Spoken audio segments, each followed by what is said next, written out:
Hello and welcome to today's FIFA World Cup post-match analysis session covering the Netherlands match against Japan. If we look into the post-match summary report provided by FIFA on their website, you can see that 4-1-2-3 has been reported for the Netherlands, and for Japan they had 3-4-3 as their starting lineup formation.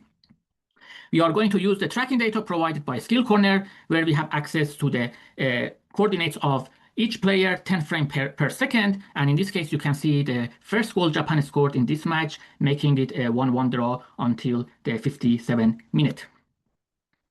We are going to use the method described in my PhD thesis to see whether the formation reported by FIFA was exactly and actually happened on the pitch or not.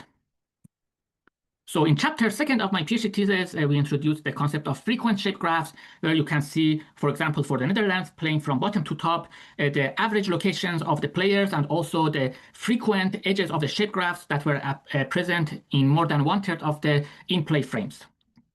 Based on this visualization, you can compare whether this representation basically conveys the message of 4-1-2-3 for the Netherlands or not. So looking to the back four for this team, you can see number 15, 4, 6, and 22 were the back four. The single defensive midfielder, number 21, he had a preference to be on the left based on these average locations. And number 14 and 18 were the two attacking midfielders in front of him. Number 11, the left winger. Number 24, the right winger. And number 18, the lone center forward.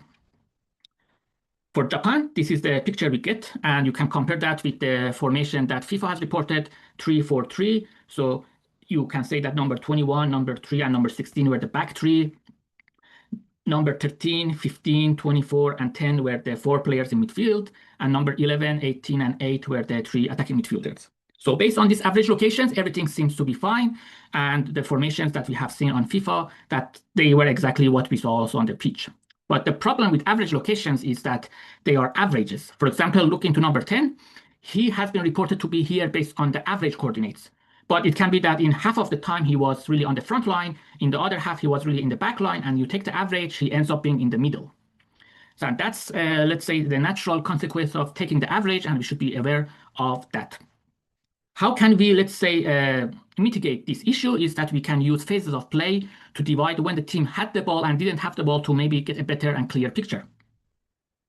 For Japan, you can see when they had the ball, this is the frequent shape graph that we have for them. So clearly, you can see the back three, like number 3, number 21, and number 16. Then you can say number 15 and 24 were the double pivots, but interestingly, they were appearing with 5 players on the front line when they had the ball. Number 13, 11, 18, 8, and 10. And this is exactly what we saw what we said before. Number 10, when they have the ball, you can see clearly he is really joining the front line. And the picture also is interesting. Out of the possession, you can say that they were in a back 5, where number 10 was really the right back. So 5, and maybe 2, 3 can be the formation report for Japan out of possession. You can see that when they didn't have the ball, they were really playing deep. And when they had the ball, they were close to the middle line of the pitch.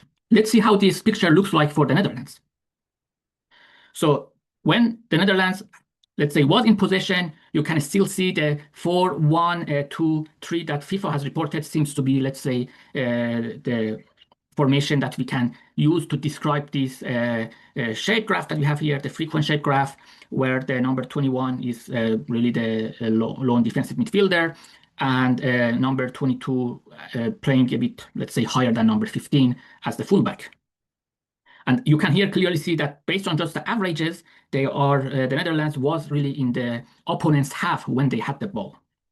When it comes to without the ball, you can see that the formation is a different one. So you have 15, 4, 6, and 22 is still the back 4. Number 21, the lone defensive, let's say, defensive midfielder, he had the tendency to go to the left and really drop to the defensive line. So you can even here argue that it was a back 5. There are 4 players clearly on the midfield line and 1 lone striker. So maybe here we can say 5-4-1 or 4-1-4-1. That's the formation out of position for the Netherlands in this match. I should mention that all these visualizations you saw here are computed from the tracking data in play time, and then in this case we have in position and out of position taken into account. And since that we need to, let's say, restrict ourselves to player identities. We have used only the first half of the match to come up with these visualizations. And clearly in the second half, with the substitutions, there are a lot of formation and position changes usually happening.